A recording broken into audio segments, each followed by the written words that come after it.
organization of this so far fabulous workshop, if I may say so myself.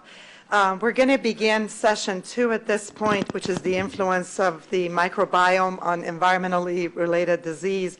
And our first speaker is Dr. Matam Vijay Kumar from Emory University, who's going to talk about microbiome and obesity. I thank the organizers for giving me this opportunity. My talk is on like innate human deficiency and its consequences resulting in the colitis and metabolic syndrome.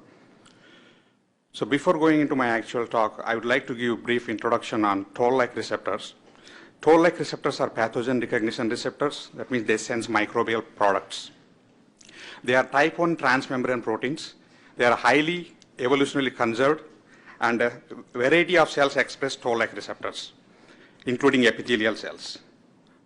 For example, the toll-like receptor 4, which recognizes bacterial lipopolysaccharide, which is predominantly expressed on macrophages. Whereas toll-like receptor 5, which recognizes bacterial motility protein, flagellin, what happens when they bind to their respective ligands? It results in the NF-kappa B activation via an adapter protein called MyD88.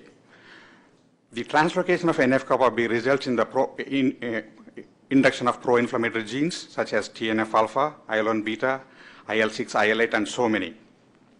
Not all toll-like receptors are equal in the induction of cytokine response. They differ both quantitatively and qualitatively. For example, LPS is a potent inducer of TNF-alpha, but not the flagellin. This pro-inflammatory response by the host is required to clear up the infection. And at the same time, this response should occur in a controlled fashion. If it is uncontrolled, it results in the chronic inflammation.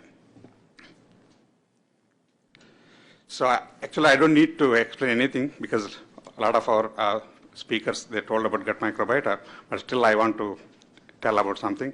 So the mammalian intestines, which is lined by a monolayer of epithelial cells, is colonized by zillions of bacteria, like comprising of 500 to 1,000 distinct species. In fact, we carry more bacterial genes than our own. And the functions of the microbiota is comparable to that of the liver. And my mentor always calls they are BFF. They are best frenemy forever. So it is a huge task for the host to maintain the homeostasis of this microbiota. Therefore, the gut has developed a specialized mucosal immune system, and that its goals are expediently detect and clear the pathogens and keep opportunists in check. And this must be done while avoiding harm to beneficial microbes and host tissues.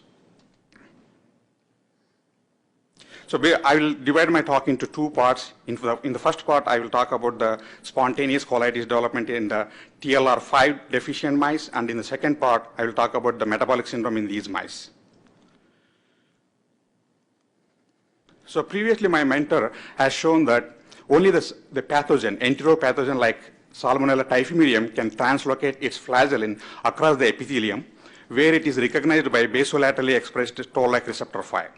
This results in the induction of innate immune response, and also it helps in the clearing of the infection, and also it leads to acute inflammation in the gut. So such a mechanism suggests that upon epithelial breach, like in inflammatory bowel diseases, even the commensal microbial flagellin may also gain access to toll-like receptor 5, thus resulting in the unwanted inflammation. So our question is, does this happen in the inflammatory bowel disease? So the best way to study the toll-like receptor 5 and flagellin interaction in vivo is studying the phenotype of the toll-like receptor 5 deficient mice. So we obtained the TLR5 deficient mice from Dr. Akira, who made a lot of TLR deficient mice. And first we verified the loss of function of TLR5 in these mice by intraperitoneal administration of flagellin. You can see here TLR5 knockout mice fail to induce any of like pro-inflammatory cytokines like IL-6 or KC or GCSF. So we asked, our goal was, does the loss of TLR5 reduce inflammation in the models of IBD? Because TLR5 knockout mice did not induce any pro-inflammatory cytokines, at least they will be resistant to, in the animal models of colitis, like dextran sodium sulfate model, a widely used colitis model. So our prediction is the TLR5 knockout mice would be protected from the spontaneous inflammation, are also protected in the mouse models of colitis. So in contrast to our hypothesis, we observed spontaneous colitis in these mice. That is, the 10% of these mice exhibit rectal prolapse.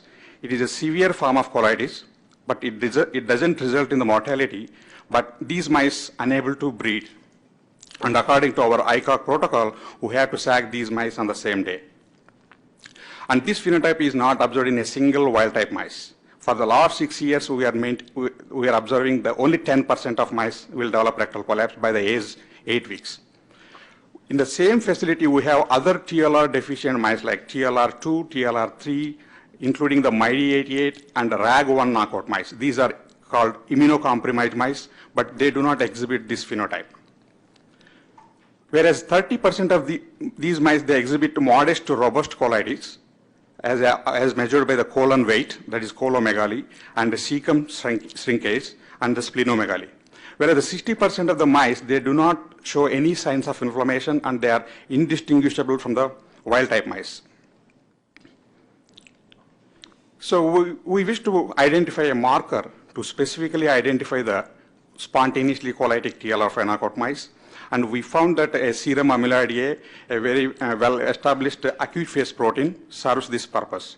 You can see here the wild-type mice, they had almost like 50 micrograms per ml of serum amyloid A, whereas the TLR5 knockout mice, the levels are scattered throughout the plot. In the rectal prolapse mice, even it goes up to 2 milligrams per ml.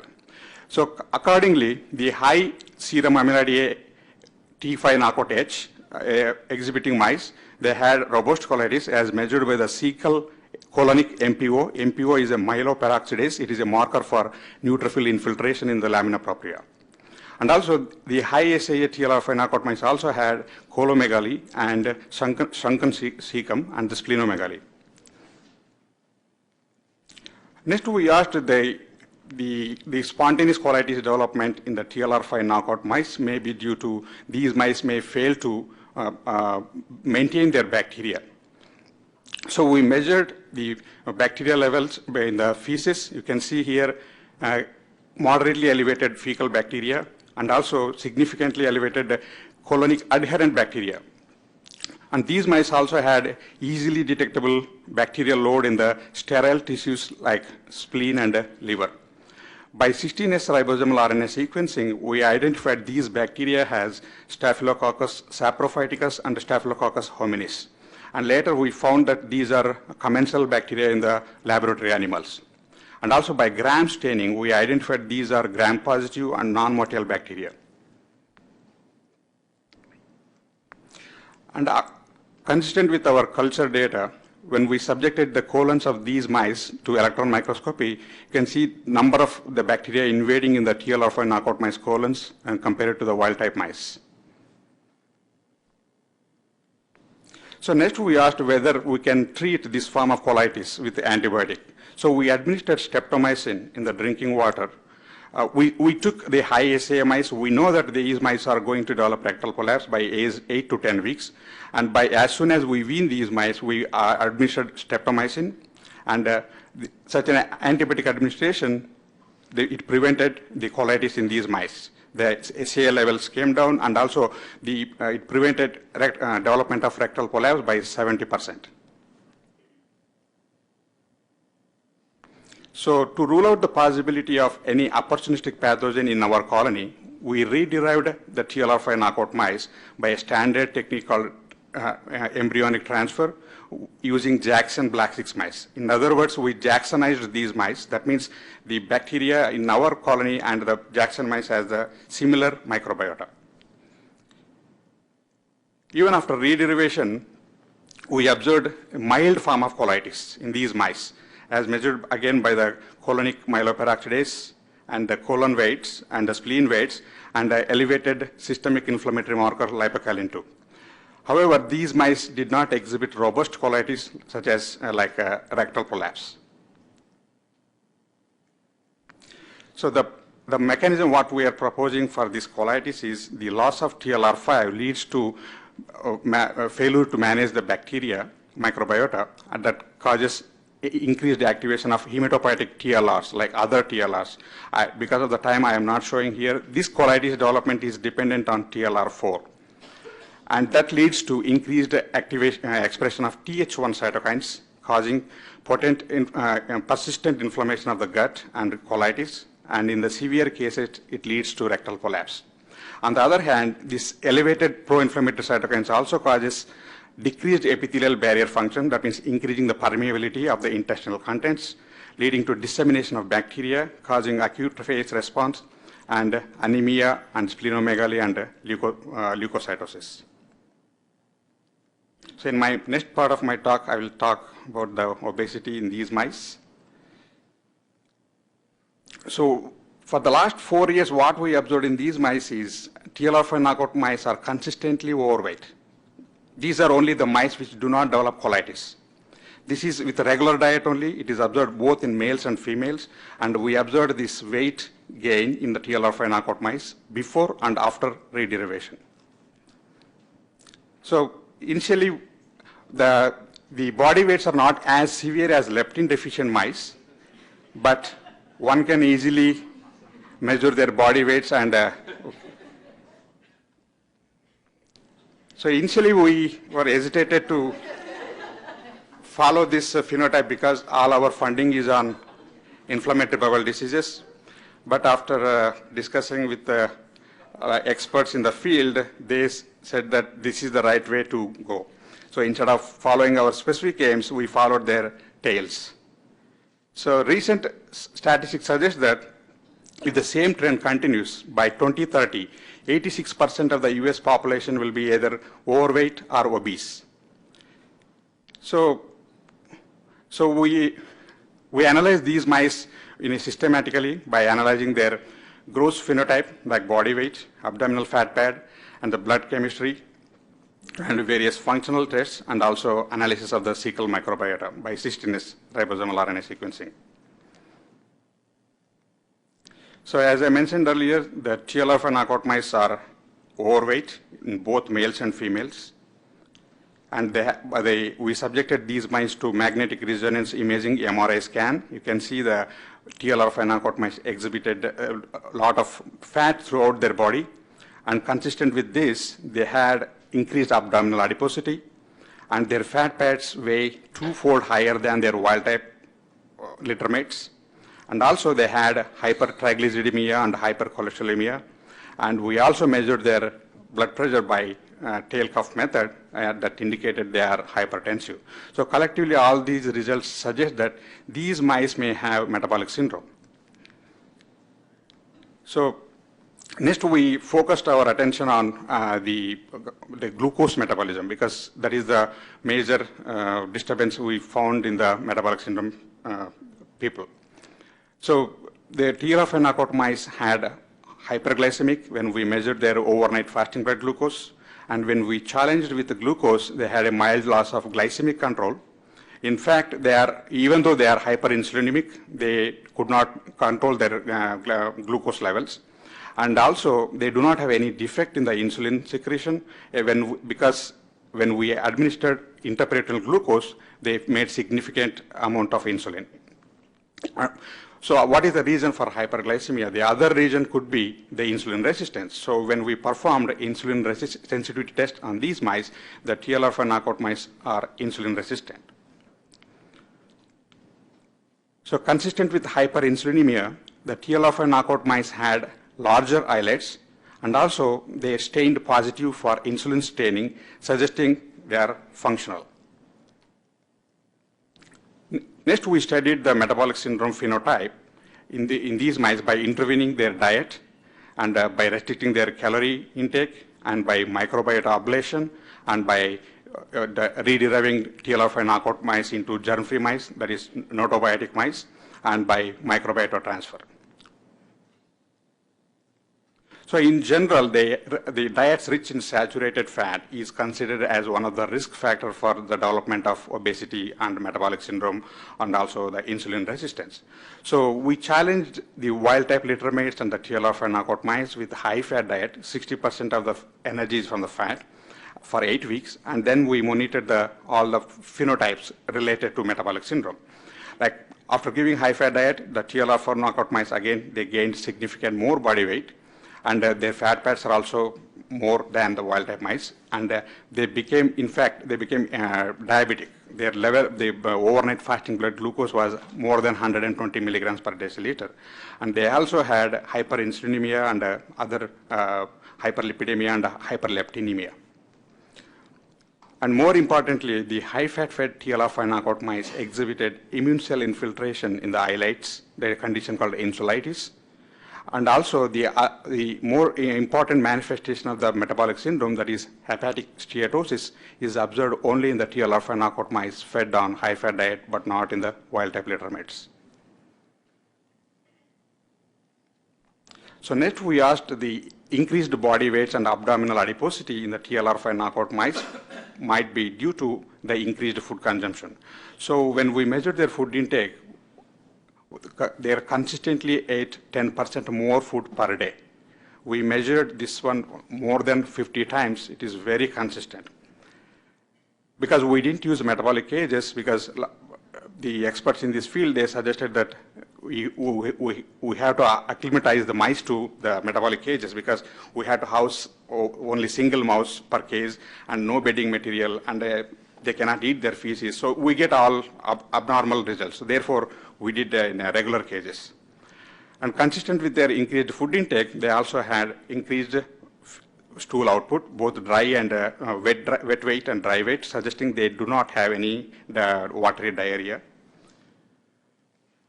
So next we asked the extent to which the increased food consumption is causing the metabolic syndrome. So we restricted their diet. That means we balanced the food intake in the wild-type mice and TLR5 knockout mice. So for 12 weeks. So restricting the food for 12 weeks, it corrected most of the indices of the metabolic syndrome. Their body weights become normal, and their fat pads, and also the serum cholesterol levels and the serum leptin and the overnight fasting blood glucose were comparable to wild-type mice. Even though we corrected all the parameters, but the TLR5 knockout mice were still insulin resistant. So previously we have shown that the TLR5 knockout mice colons had elevated innate immune gene expression by microarray analysis. We also confirmed a number of these proteins by Western blotting. Like when we subjected the wild-type and TLR5 knockout mice colons to microarray, the TLR5 knockout mice colons had increased expression of pattern recognition receptor like TLR4, CD14, LBB, and some of the antimicrobials like REG3 gamma, as Vince mentioned, REG3 gamma, SLPI, INOS, and also cytokines, acute phase proteins, reactive oxygen species generating enzymes, adhesion molecules, and antioxidant enzymes. So this indicate this heightened immune response in the colons may have direct impact on the composition of the microbiota. So we thought that they may have changes in the microbiota composition. So with the help of Dr. Ruthle at the Cornell, we analyzed the cecal microbiota by 16S ribosomal RNA sequencing, and she analyzed the microbiota by unifrac analysis, and the survey says that in fact, the TLR5 knockout mice are, the bacterial composition between wild type and TLR5 knockout mice are significantly different. However, there is no major shift in the phylum level, like there is no major shift in Bacteroidetes and Firmicutes, which is observed in the leptin deficient mice. So basically what is known in this field is in the leptin deficient mice, they have more Firmicutes, and the Firmicutes are more more efficient in harvesting the calories from the ingested food than Bacteroidetes. If the mice has more Firmicutes, they will be more obese, but we didn't observe that kind of shift in the bacteria. And what we know is in the TLR5 knockout mice, they are enriched in 35 species of bacteria and depleted 77 species of bacteria in the TLR5 knockout mice. That's all we know at this point, because most of these bacteria are non-culturable and we don't know much about these bacteria. So next, the extent to which the microbiota is driving the metabolic syndrome in these mice, we studied this by administering broad-spectrum antibiotic, neomycin and ampicillin in the drinking water for 12 weeks. So you can see here the cecum becomes enlarged. That's how the germ-free mice cecum looks like. So that means they are mostly devoid of bacteria. And also when we analyze, they quantitated the bacteria, as I shown earlier, consistent with our culture data, the TLF knockout mice has more bacteria, almost 3.5-fold more bacteria. And after giving antibiotic administration, we removed 90% of the bacteria in both control wild type and TLF knockout mice. So such an antibiotic administered TLF knockout mice did not exhibit any metabolic syndrome phenotypes, including that food intake became normal and their fat pads were comparable to wild type mice, and fasting blood glucose and serum cholesterol levels were also normalized as wild type mice. So then we re-derived the TLR knockout mice and wild type mice by spending lots of money in the taconic forms. And these germ-free or notobiotic TLR knockout mice do not differ from the wild type mice. Their body weights were exactly similar. When we got the shipping from, shipping is expensive, $500 to ship the germ-free mice. And I was very nervous when I was taking the weights, because if they have body weights, all our hypotheses will go wrong. But luckily, these mice, they do not have any signs of inflammation or any difference in the body weights or other metabolic parameters. So finally, the extent to which the microbiota in the TLF knockout mice is driving the metabolic syndrome. To study this, we simply took cecal contents from wild type mice and the TLR knockout mice, and we transplanted into germ-free mice from the taconic. Then we analyzed all the parameters related to metabolic syndrome. So the germ-free wild type mice, which received the cecal contents from TLR knockout mice, they ate more, they gained more body weight, and they had hyperglycemia and hyperinsulinemia. And also, they are more insulin resistant than the mice which received the wild type cecal content. And also, they had increased abdominal adiposity and also increased pro-inflammatory gene expression in the colons of the mice which received TLR5 knockout microbiota. So in summary, the metabolic syndrome in the TLR5 knockout mice is due to hyperphagia and aggravated by high-fat diet, and treatable by calorie restriction and by antibiotics, and transferable to germ-free mice by cecal microbiota. And the germ-free TLR5 knockout mice do not suffer from metabolic syndrome. So what is the relevance to humans? So next we asked whether this can be comparable in the humans. So with the help of Karen Moike in the UNC, we analyzed 13,000 human patient samples for the metabolic syndrome parameters. So, the occurrence of TLR5 SNPs is very common. Out of 250, 1% will be TLR5 knockouts.